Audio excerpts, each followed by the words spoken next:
The 998-acre Sand Run Metro Park, located in Akron, opened in 1929, but the area has been welcoming visitors for centuries.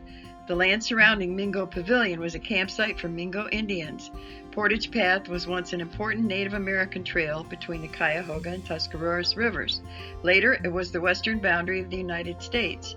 A high ridge above the Wadsworth area was a lookout point for General Elijah Wadsworth, who made his camp near the present-day Old Portage area during the War of 1812.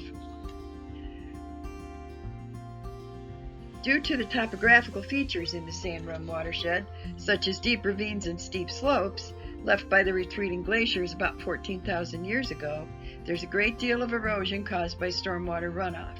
To add to this problem, the increased residential and commercial development upstream and surrounding the watershed brings acres of impermeable surfaces such as roofs, sidewalks, and streets into the mix, and that increases the stormwater runoff by volumes. This runoff carries pollutants from our streets and lawns right into our streams and the Cuyahoga River. One way that we can help to alleviate the water quality and quantity problems in the Sand Run watershed is to plant a rain garden. The conservation practice of rain garden installation can provide any commercial or private property owner with the opportunity to improve water quality and reduce stormwater runoff. The rain garden intercepts the stormwater before it gets to the storm drain and ultimately the nearest stream or river. The native plants have deep roots which filter out toxins such as pesticides and animal waste, and surface runoff is slowed down, preventing erosion of sediments, which are the #1 source of pollution in our streams and lakes. Rain gardens not only improve the quality of surface and groundwater, but also improve the quality of life for all of the plants and animals that live in and around our surface waters. We hope this presentation will inspire you to plant a rain garden in your own yard. Shown here is a yard before and after the installation of a rain garden. You can see that even a small area can be filled with native plants that will reduce stormwater runoff. The growth in this rain garden is probably about a 2-year growth, I would say, for the amount of plants and the height of the plants there. This large engineered rain garden was installed in the city of Cuyahoga Falls to alleviate flooding in that neighborhood. They purchased 4 houses in that area with FEMA funds and then installed the rain garden. This is an engineered rain garden. It has under drains and everything that go with it to hold that large amount of water. But it did alleviate the flooding and the wet basements in the neighborhood. These are some local rain gardens that we helped put in, except for the Stark when they did that one on their own. But we had a grant in 2007 and we helped with these other rain gardens with that grant money that year. This is Boris School in Akron, and you don't always need roof runoff. For this one, we wanted to put a rain barrel in, but we couldn't use the rain barrel because the pipe was too large. It was industrial size. So we measured the surface of the sidewalk above and the driveway above the rain garden, and that's the surface, the water area that the rain garden is taking care of in this case.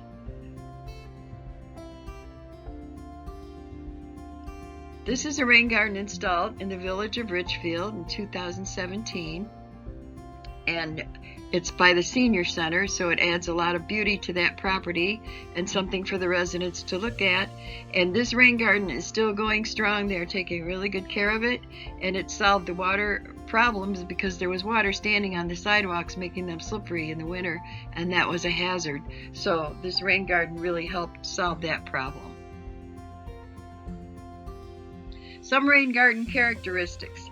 Rain garden is a shallow depression in your yard. It's sort of shaped like a bowl, and you plant native plants in there, and you can have grasses, sedges, wildflowers, shrubs, and trees. You have some of the birch trees, and the willows are really good to plant in rain gardens. With the willows, you want to be careful. You don't want to get the willows too near any kind of pipes or plumbing that you have. And the rain garden is strategically located to capture runoff from impervious surfaces, such as roofs, driveways, and patios. Here's a picture or a drawing, a diagram of how the rain garden works. You can see it's a depression in the yard, kind of like a bowl, and you can see how the rainfall flows from the rooftop. And you can see the native plants in there with their long roots. Some of them have roots that are 15 feet long. And rain gardens have lots of features that a lot of good things that they can do for your property and for the environment as well. They beautify your property and they create habitat for wildlife, such as small mammals, birds, butterflies, and other pollinators. And they absorb water and they sift out the toxins, reducing runoff and erosion. They protect surface and groundwater quality, prevent flooding, prevent stormwater pollution. They boost community compliance with the Phase 2 non-point source pollution regulations from the Ohio EPA, and they enhance property values. When you make your rain garden, you observe your yard during a rainfall. See where the water flow begins and where it ends up. Plan to install your garden where it will capture the most rainwater runoff. This rain garden is in the village of Boston Heights, and we helped put this one in 2007. And that's Mayor Gotze. And Mayor Gotze created that trough for the water to go into a rain barrel, which is hidden by all those stones. And this rain garden is still going strong. So here's the pinch point in your property. You can kind of see where the water runs. You can kind of see where the grass is kind of a little bit shorter in that area. And the pinch point is where you're going to probably want to put the rain garden, in between the point where the water comes from and the point where it ends up.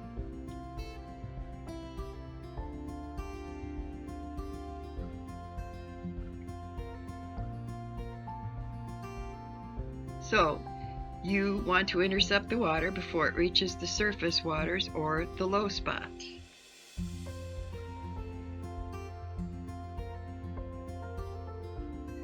And your siting guidelines: always call before you dig to avoid digging up utility lines. And in Ohio, you call 811, and that's the number for all Ohio. And then you can find out if there's any, phone lines, cable lines, electric lines, gas lines.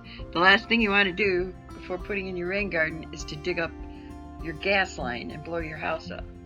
So, and make sure you call your local zoning office as well to make sure that you're allowed to have a rain garden in your area with the native plants. Make sure that it's more than 10 feet from your house, foundation, or wellhead, because you don't want the water leaking back into your basement or your foundation.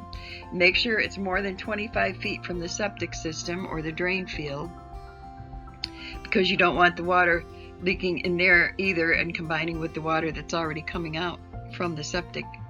And you don't want to put it anywhere near a tree. The tree roots can be damaged from too much standing water, and the tree roots can grow into the rain garden. The trees that you plant with the rain garden will be part of the rain garden initially, so that will not be an issue.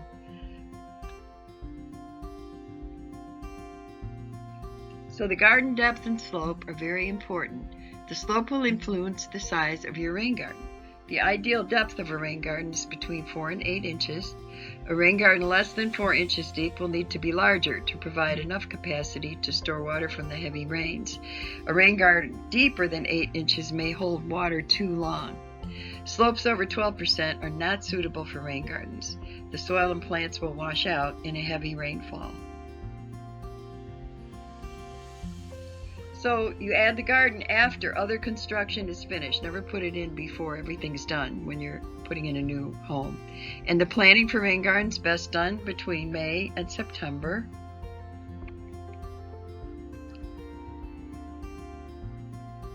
Now here's your soil evaluation. That's really important to know what type of soil you have before you start your rain garden. This gentleman is using a soil borer core, and that way he can look at the soil layers and see what it's made of. You have to perform a percolation test to determine the pool depth of your rain garden. You dig a hole, it's about 8 inches, and you fill it with water, and you let all that water drain out and soak up into the soil that's surrounding the hole. Then you fill it again, and then you measure how long it takes that water to drain out completely. So you measure how far the water level drops at known measured time intervals with a ruler or tape measure. If you have sandy soil and the water goes down quickly, you might record the level at 15 minutes, 30 minutes, and 1 hour. If you have clay soils and the water goes down slowly, you might have to record the levels at 1, 2, and 4 hours.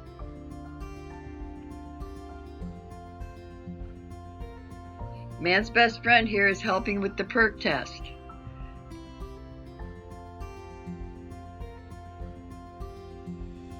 Based on the infiltration rate that you measure, calculate how many inches of water will soak into the soil over 24 hours. Your answer will give your garden depth. This is probably how most of you will measure. This person is going a little overboard. So, signs of an impermeable soil: ponding water, wetland soils are gray with areas of brown color, and the water remains after 2 days of no rainfall. This you might want to decide to use as a backyard wetland. Wetland soils, also known as hydric soils. You can see the glaying and the different colors in the soils there. Backyard wetland. It's an area where the soil is saturated or covered with water for 2 to 3 weeks during the growing season, and it's located in spots where water collects much faster than it drains. That would be a low spot that always stays wet.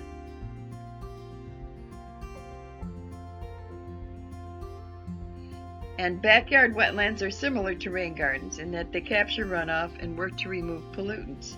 They also allow for some infiltration. Rather than being located between the source and destination of runoff, they are often installed in wetter areas near the runoff destination. And it can be as simple as installing wetland plants in the wet area. You can purchase wetland plants, but also if you know someone who has a yard that has a wetland in the yard, you can get some plants from them with permission. Sizing your rain garden. How much runoff is coming from impervious areas? So measure the length and width of the impervious surfaces, whether that's your roof, your driveway, your sidewalk, your patio, that will flow into your rain garden. Multiply length times width to find the area in square feet. Use the results from your perk test. If your test hole drains within 24 hours, multiply your area by 20% or 0.2, and your depth will be 6 inches. If your test hole takes longer than 24 hours to drain, multiply your area by 30% or 0.3, and your depth will be 3 inches to keep the plant roots from being damaged from standing in water too long. These are rain garden plants that like to get their feet wet, but no plant except aquatic plants likes to have their feet wet all the time. So size is flexible, depth of between 3 to 8 inches, and it's going to be larger for clay soils and smaller for sandy ones, and work with the area that you have. Soil type is a determining factor for size and depth. Do you have clay, loam, or sand? Clay gardens should hold no deeper than 3 inches of water, while sand can hold 6 inches of water. Clay gardens must be bigger than sand gardens to infiltrate the same amount of water. And clay gardens can use 30% of roof as a multiplier for size instead of 20%. Here's a double strip rain garden. There's a lot of double strips in Akron. You have to make sure that you have permission from your community to use the double strip for a rain garden, but they do a lot of good and suck up a lot of water if you have flooding issues. Up in the Chagrin Valley, there was a project by Lander Circle where they got consent from all the residents and they put in rain gardens in that whole area, and it did help to alleviate the flooding in the area. Here's starting your rain garden construction. Here's the pinch point that I was telling you about, where you can see where your water flows, and there's your potential site. It's right in between where the water's coming from and going down the lawn there, where there's trees and the woods down there.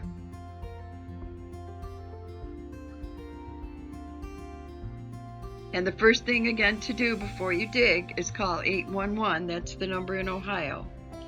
And prior to digging, it may help to outline the area using string or spray paint. It may be helpful to set out your plants too to see how they'll look prior to planting them. I prefer using the string rather than the spray paint. And there's to find the boundary by using your string or your spray paint.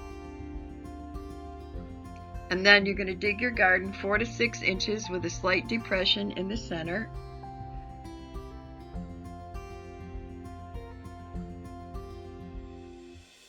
And on the sloped sites, use the dugout soil to create a berm along one side of the garden, and that will serve to retain water during a storm. It'll keep the water from overflowing and running off. And you can put a slight area in there for overflow if you like in the berm, so that when you really get a torrential rain, it doesn't blow out the whole berm. So if you put a little flow, you can use a pipe or you can use a little gravel swale there where your water is going to flow out, the overflow. Cover the berm with grass or mulch to prevent erosion.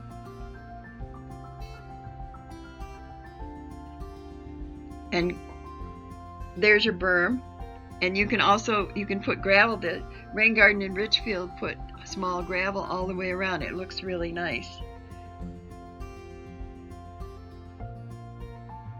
Before you mulch and plant, lay down a layer of newspapers. The newspapers will prevent weed growth and are naturally biodegradable. And they're much better than using the plastic cover because they are biodegradable, and of course they're free. And this is the rain garden that we put in Boston Heights Village. Planting and mulching. Mulch with 2 to 3 inches of hardwood mulch. It's very important to get hardwood mulch because pine straw and lighter mulches will float right away in a rainstorm. And then all your mulch will be gone and you'll have to get more, and it won't be very pretty to look at with all the mulch laying around like that.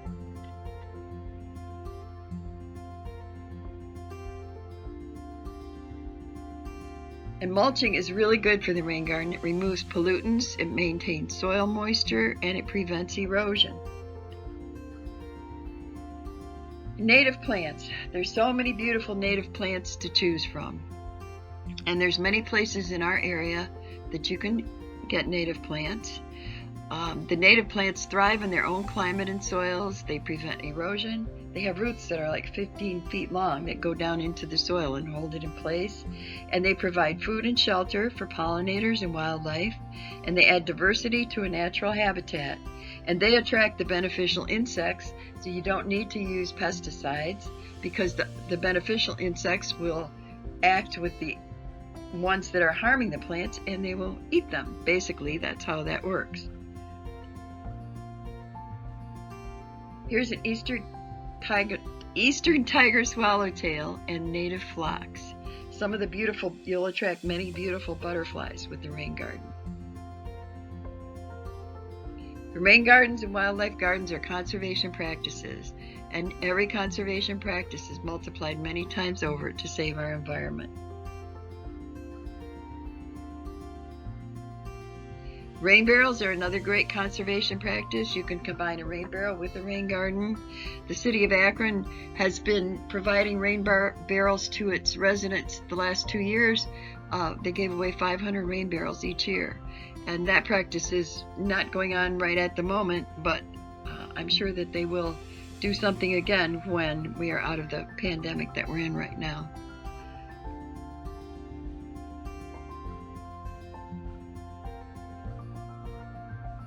Thank you for listening to our presentation, and have a good day.